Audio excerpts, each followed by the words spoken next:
What's up, Titan fans? How we doing? Welcome to a Mayo Monday on a Tuesday episode from the What's Up Titan Fan Pod. That's a post-game show for when the Tennessee Titans lost to the Minnesota Vikings 23-13. And before we get started, let me go ahead and insert the plug while we're waiting on people to come on in and join the channel. Look, if you're not following me on YouTube, TikTok, and X, make sure to follow me on all three platforms. I'll put out videos all throughout the week. I'm talking Monday through Friday. I do pregame videos and postgame videos. Later today, I'm doing an ESPN Power Rankings to see where the Tennessee Titans are ranked this week. I haven't looked. I know we were ranked number 30 last week. We're probably around the same or possibly even dropped. And then I put out other videos all throughout the week, sometimes watch parties. They all come at you either live, pre-recorded, or the YouTube shorts for that 60-second or less content to get it to you quick, fast, and in a hurry. Oh, Honorably Stone in the chat, he said, is this a Preds channel? Negative. Hey, I'm representing Preds all the time, baby. You know, it may not be their year this year, but one of these years it will be, just like those Tennessee Titans. But yeah, let's go ahead and jump into things. Look, this game comes without controversy. There was many bad calls within this game. I mean, you saw the refs make horrible decisions. I mean, it's all across the NFL. It's not just within the Tennessee Titans game. A lot of this can be fixed with a sky cam, with a ref up in the booth that can make calls from elsewhere that can overturn some of these referee calls, as you see, as it was done in the USFL and these other spring leagues. That could be something. You just put a senior referee in the box, let him make the calls, make corrections to calls that happen on the field. I mean, that hit in the end zone, I think it was Jarvis Brownlee Jr., put a shoulder right to the guy's gut, as he was jumping for the ball, and they called it unnecessary roughness on the defense. Stuff like that is wild to me. They need to be able to have a way to overturn calls that are made on the field, because these refs, they throw the flag and they don't go back on their decision. Our coach was heated on the sideline. He ended up getting a flag for being so heated, but it didn't matter. I mean, they were on the 1 yard line before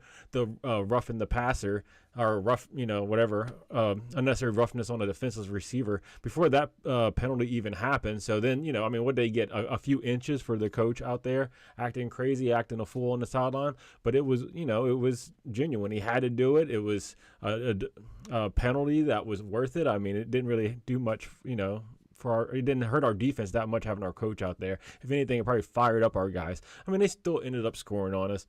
But, tons of bad calls all throughout the game. And, of course, we always have that right tackle issue. They just come around the edge on us continuously. But look, let's go ahead, look at the play-by-play, see how we're going, because we lost. And, look, it's a good thing that we lost. Yes, we always want to see the Tennessee Titans win. If they go out and win, it's a good day any day. But overall, for the long run, we needed to lose this game. We are 2-8. We came into the week, there was 5 teams in the NFL with only 2 wins. And guess what? There's still only 5 teams with 2 wins after this week. All of the 2-win teams ended up losing this week in the NFL. So the battle for a top 5 draft pick, it's up in the air every week between these 5 teams. I know there's a few with 3 wins, but there's a lot of teams with 2 wins right now, and the order is going to vary. So we definitely are fighting for that, and we need it. We need to get a good blue chip player, a good caliber QB that can lead this offense. I mean, we need a Shedeur Sanders or a Quinn Ewers. We do not need any more offensive linemen early in the draft. Let's get something later in the draft. I mean, we spent year after year getting these offensive linemen in the draft with Latham, Isaiah Wilson, Peter Skoronski. We got all them in the first round. And then if you talk about a later round, I'm talking NPF in the third, Radens in the second, and then we spent the 7th rounder on Duncan. But we draft these linemen that don't work out. We need playmakers. We need to get some skill positions in the early part of the draft, and this does help us out getting this loss. I mean, no one likes to lose, but it was better for us in the long run, because this win, if we would have won and beat the Minnesota Vikings, what would it have done for our team if you look at it in the future, thinking about the future. But yeah, the game started off right off the bat. We punt the ball. It took us 6 plays. We punt the ball. Vikings get the ball, they fumble it. 3 plays, then we get it, and we kick a field goal, right? Nice little field goal, start the game off. We're winning 3-0. It's looking pretty up. But then the Vikings roll down the field, 3 plays, 70 yards, get a tutty, and then we get the ball back. What do? We punt the ball. Vikings get the ball. They score again, another touchdown. They missed that extra point, only up 13-3. It's still a 10-point game. Then we punt the ball. Vikes get the ball. They make a field goal punt, end of half. Boom. So we're right there at halftime. We're not down that far, 16-3, right? You're still thinking it's a close game. That's even with these crazy penalties. You know, this before halftime was when that one happened with the unnecessary roughness or whatever on a defenseless receiver because he shouldered the guy in his stomach as he was jumping up for the ball. I don't know what they expect you to do as a defender in situations like that.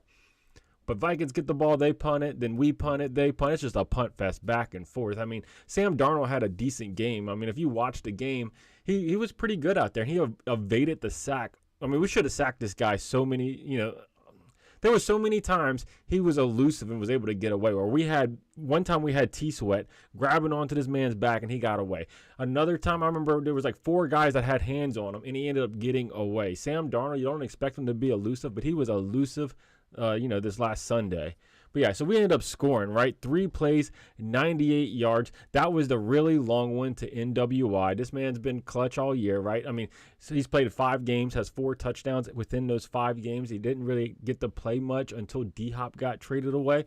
But, he's been doing well. He's always a guy that comes in and he's able to play the wide out for us, even though he's like our 4th or 5th string wide receiver typically. But he always comes in because he's always reliable, always healthy, never injured like everybody else on the team. But we get that long play. The game's looking pretty good, 16-10. But of course, defense can't hold. They go right down the field, 7 plays, score on us. And, then it's just back and forth punting, turnover on downs, punting, turnover on downs. And at the very end, Will Levis throws that interception when he tried throwing it to Calvin Ridley in double coverage to basically seal the game. But overall, even though Will Levis threw that interception, he still played pretty good that game. That was just a throw at the end of the game to try to make something happen when you really couldn't. Hey, we got a question by Brandon real quick. He said, quick question. I'm a Raiders fan. Are you guys going for a quarterback in the draft too? Oh, you best believe it. I mean, we better not be Will Levis next year. Man, we need something. We need to get, Shador, Ewers, something like that, or even Cam Ward. I know there's a few top quarterbacks in this year's draft, but obviously we don't want to wait until like the 2nd or 3rd round because I don't think there's any like pretty good quarterbacks that late. Yeah, he says the Mayo man gone. Yes. I mean, he might still be on this team as a backup because, it's only his 2nd year. We still got him for a couple more years, so he can always be a backup. But, yeah, for him being the starter, there's no way this man could be our starter. I mean, it's either going to get a quarterback in the draft or if there's someone that becomes available in free agency and we get a veteran quarterback to hold us off, and maybe we get someone else, with a top draft pick because we're going to be top 5. So if we have a top 5 draft pick, maybe if like Travis Hunter or something's available, that'd be good. And if we get a veteran QB to help this team out, but there's no way the Tennessee Titans, I mean, I know they're a bad organization and they make tough decisions, right? We got rid of A.J. Brown and stuff. And everyone's like, there's no way they're getting rid of A.J. Brown. He's going to be a Titan for life. We make some sus decisions, but there's no way we're going to go in the next year with Will Levis as our number 1 QB. That would be absolutely wild to me. Okay, we got another one. He says, it's really just those 2. I guess he don't believe in Cam Ward, just Quinn Ewers and Shador Sanders. He said, are you guys going to go for Sam Darnold? Hey, Sam Darnold looked pretty good. I mean, he had 2 touchdowns, 0 interceptions for us, I believe, on the year now. Because I think coming into the game, he had 17 touchdowns, 10 interceptions. He gained 2, so now 19 touchdowns, 0 interceptions. That's pretty good. I mean, I know he's had a tough career leading up to this point in Minnesota, but this year is his breakout year. I'm not sure how long he signed with the Minnesota Vikings for. I'd have to look that up. I don't even know if he's available. I know I don't believe in him as a franchise quarterback. I wouldn't want us to pay big money for him or anything. But, he is playing better than Will Levis right now. He said, bro, do you drunken old monk? Not sure what that means. Next, Brandon again, Cam and Sanders. Yes. Okay, Cam Ward and Sanders. Okay, so you don't believe in Quinn Ewers. Quinn Ewers, I think he's done pretty well. He's just a little injury prone. He seems like he's always getting dinged up in games. Oh, he said 1 year. So it's a 1-year contract. Okay, for Sam Darnold. So he's going to be a free agent next year. I know you guys got J.J. McCarthy over there, or I'm not sure if you are a Vikings fan. They got J.J. McCarthy. He just had another surgery on his leg or something because he tried to rehab it too quick. So he's going to be out even longer now. So I'm not sure if they're just going to hold on to Sam Darnold to have something because who knows how long J.J. McCarthy is going to be out for them. But yeah, Will Levis, though, even though he was only 17 out of 31, he still played pretty decent that game. He did throw that interception at the end of the game. I don't fault quarterbacks for trying to make a play at the end of the game when you're trying to throw it up and make something happen and it gets picked off. It is what it is with that. I'd rather them throw something than just sit there and hold on to it and take a sack or anything like that, not make a play. I remember the days of Mariota, and even when we had those few games with Malik Willis, even though he did light us up earlier this year, where he would just hold on to the ball. They're afraid to make a throw because they don't want to throw an interception. I'd rather you just throw it up, give your guys a chance, and that's what he tried doing. But he was sacked 5 times, and that's a consistent thing with Will Levis. Some of it's because of the line, because the Minnesota Vikings, they were blitzing heavy. I'm talking, it seemed like almost every play it was an all-out blitz. We couldn't have the guys. That's how come we had a few big plays. We had that big one to Ridley, too, because they constantly bring in so many people. You know, it's a one-on-one with our receivers. But we were sacked 5 times. He was sacked 7 times last week. The weeks he was out, there's like 4 or 5 weeks he was out. I think we only had 6 sacks in total that entire time with Mason Rudolph, because Mason Rudolph just checks it down. He gets it out quick, unlike Will Levis, who's trying to look for that deep play, which does connect sometimes, but he never goes through all his reads. He never checks the check down to throw it to them. He's just looking. He watches his receiver go the whole time. But NWI, look, that good game, 2 receptions, 117 yards, and a tutty. Like I said, Calvin Ridley had a pretty good one, 4 catches, 58 yards, and Tyler Boyd 2 for 34. Rushing the ball was really tough, though, for the Tennessee Titans. I mean, Will Levis led the team in rushing, 7 carries, 18 yards, but Pollard and Spears both stunk it up. Spears 3 carries, a big old 0 yards. Pollard 9 carries, 15 yards, and Pollard's been our most consistent player throughout the season. You know, every game Pollard always puts up like 80 to 100, 110 yards, something like that. And he's always been consistent. But, hey, not this game. Minnesota Vikings, they had him in the bag.